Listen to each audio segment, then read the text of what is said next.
छोड़ी के घरवा जब से तू कमाए गईला, छोड़ी के घरवा जब से तू बहरा कमाए गईला।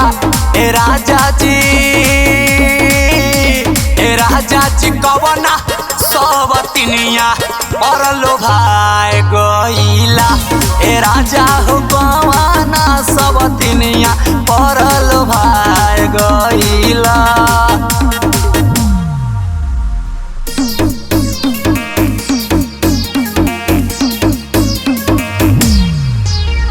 Music by others.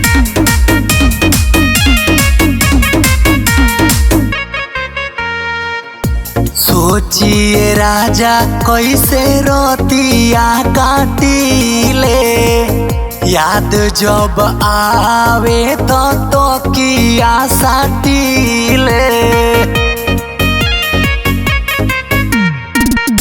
सोचिए राजा कैसे रोतिया काटिले, याद जब आवे तो किया साटिले।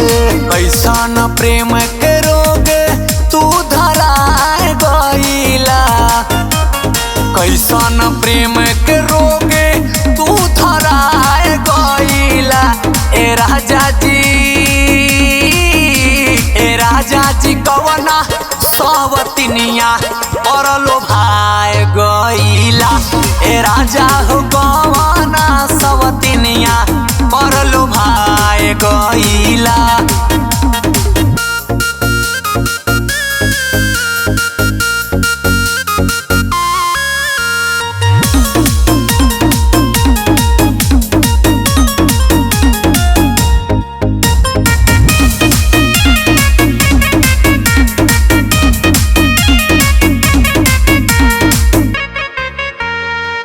तोहरा बिना राजा अब जियल नाही चाही, कवनो दिन माहुर खाके हम मरी जाई।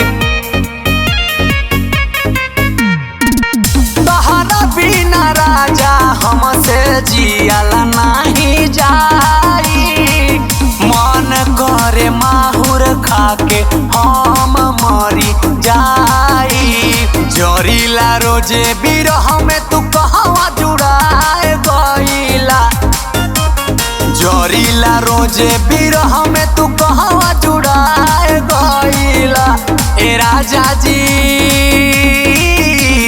राजा जी कवना सब तिनिया और लोभाए गईला। ए राजा हो कवना सब तिनिया और लोभाए गईला।